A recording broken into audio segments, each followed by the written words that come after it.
Assalamualaikum warahmatullahi wabarakatuh. Yang terhormat Bapak Muhammad Fathun Nadir MAG selaku dosen pengampu mata kuliah Filsafat Umum dan teman-teman yang berbahagia. Kami dari kelompok 13 yang beranggotakan AA Mufaroha, Niken Rahmawati, dan Sahla Nada Kamila akan mempresentasikan hasil kerja kelompok kami yang bertema postmodernisme. Pengertian postmodernisme. Postmodernisme adalah munculnya pandangan mengenai kritik terhadap masyarakat modern dan terhadap kegagalan yang dilakukan dalam semua janji-janjinya. Definisi ini tentu saja menjadikan postmodernisme yang cenderung digambarkan sebagai segala sesuatu yang diasosiasikan dengan modernitas atau berbalik dengan modernitas yang terjadi. Pengertian postmodern menurut para ahli. Yang pertama, menurut Keveil, postmodernisme adalah pengistilahan yang jauh berbeda dalam postmodern. Hal ini dikarenakan postmodernisme memiliki karakteristik yang luas, kontroversial, dan ambigu. Akan tetapi, yang pasti Keveil berpendapat bahwa postmodernisme tersusun dari istilah postmodernitas dan postmodernis. Yang kedua, menurut Anthony Giddens, definisi postmodernisme menurut Anthony Giddens yang bersumber di dalam bukunya The Consequence of Modernity adalah munculnya gerakan mengenai agenda sosial dan agenda politik dengan konsentrasi pada lingkungan, hingga akhirnya istilah ini menjadi pengganti daripada sistem kapitalisme dengan sosialisme yang berkembang pada saat ini. Yang ketiga, menurut Lyotard, menurutnya postmodernisme adalah munculnya rasa ketidakpercayaan terhadap permasalahan yang besar di dalam melegitimasikan perkembangan ilmu pengetahuan.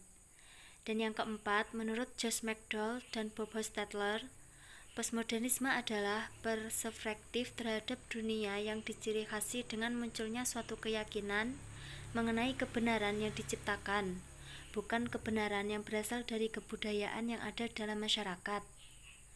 Dari pengertian postmodernisme menurut para ahli tersebut, dapatlah disimpulkan bahwa secara garis besar, postmodernisme ialah kelanjutan dari adanya era modern yang menitik beratkan dalam kasus-kasus sosial, bukan perekonomian. Kasus sosial yang menjadi titik fokus dalam postmodernisme misalnya adalah tentang kebudayaan. Ciri-ciri postmodern. Yang pertama, menitik beratkan dalam pandangan sosial dan hubungan dalam masyarakat, bukan dalam pandangan ekonomi. Yang kedua, postmodernisme dianggap sebagai pandangan dunia tanpa tatanan yang heterogen. Akhirnya, ciri ini mengabstraksikan bahwa postmodernisme menolak pandangan terhadap pembagian masyarakat borjuis dan proletar. Dan yang ketiga, kelanjutan terhadap adanya istilah modernisme. Perbedaan modern dan postmodern. Yang pertama, pemikiran modernisme berkisar tentang pencarian kebenaran abstrak dalam hidup, sementara pemikir postmodernisme percaya bahwa tidak ada kebenaran universal. Yang kedua, modernisme mencoba membangun sebuah pandangan dunia yang koheren, sedangkan postmodernisme berusaha menghapus perbedaan status tinggi rendah. Yang ketiga, pemikiran modernisme percaya pada belajar dari pengalaman masa lalu dan mempercayai teks yang menceritakan masa lalu. Di sisi lain, pemikiran postmodernisme menentang setiap kebenaran dalam teks yang menceritakan masa lalu dan menjadikan itu tidak ada gunanya pada masa kini.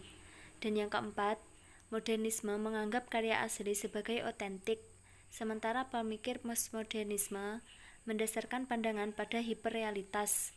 Mereka bisa sangat dipengaruhi oleh hal-hal yang disebarkan melalui media.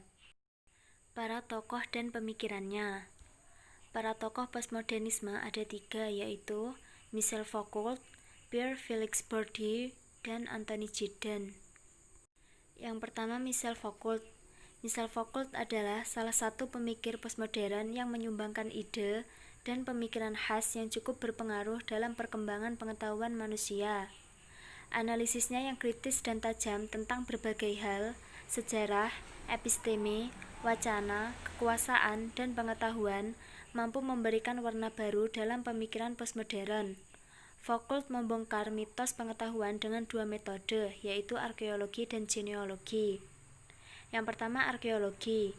Misal Foucault mendefinisikan arkeologi adalah sebagai eksplorasi sejumlah kondisi historis nyata dan spesifik, di mana berbagai pernyataan dikombinasikan untuk membentuk dan mendefinisikan suatu bidang pengetahuan yang terpisah serta mensyaratkan adanya seperangkat konsep tertentu. Yang kedua yaitu genealogi. Genealogi merupakan kelanjutan dari arkeologi. Jika arkeologi lebih difokuskan untuk menyingkap suatu wilayah praktik diskursif, menemukan fakta diskontinuitas, sedangkan genealogi merupakan usaha untuk mendeskripsikan sejarah episteme, sejarah tentang asal-usul suatu pemikiran untuk menemukan titik tolak pemberangkatan tanpa menghubungkannya dengan hakikat ataupun identitas yang hilang. Dengan ini, Foucault membuktikan bahwa sejarah selama ini adalah sejarah yang terdistori, bukan sejarah bahasa, makna, tetapi sejarah relasi kekuasaan. Tokoh yang kedua yaitu Pierre-Philippe Bourdieu. Pierre-Philippe Bourdieu adalah salah satu tokoh yang masuk ke dalam postmodern. Pemikirannya dilatar belakangi pertentangan yang tajam antara dua kubu yang berseteru, yaitu strukturalisme dan eksistensialisme. Bertitik tolak dari pemikiran kedua aliran ini, ia membuat teori campuran atau teori gado-gado, yaitu struktural konstruktif atau sering juga disebut teori praktik sosial. Teori gado-gado ini mempunyai pengaruh yang sangat besar dalam ilmu-ilmu sosial pada umumnya, terlebih dalam ilmu kajian budaya. Menurut beliau, subjek atau agen bertindak dalam kehidupannya sehari-hari dipengaruhi oleh struktur atau aturan yang ada dalam masyarakat. Namun, agen dalam tindakannya bukan seperti boneka yang bergerak sesuai dengan aturan yang menggerakkan. Sebaliknya, agen dalam tindakannya bukan bertindak sesuka hatinya tanpa diatur oleh rambu-rambu. Dalam hal ini, aturan atau budaya. Agen dalam tindakan ini sangat dipengaruhi oleh aturan yang berlaku dalam masyarakat. Dan tokoh yang ketiga yaitu Anthony Giddens. Inti dari pemikiran Anthony Giddens dalam pembentukan postmodernitas adalah terdapat 4 institusi utama. Institusi utama tersebut adalah kapitalisme, industrialisme, surveillance, dan kekuatan militer. Menurutnya, keempat pendapatnya ini saling berhubungan dan mempengaruhi. Sekian presentasi dari kelompok 13. Wassalamualaikum warahmatullahi wabarakatuh.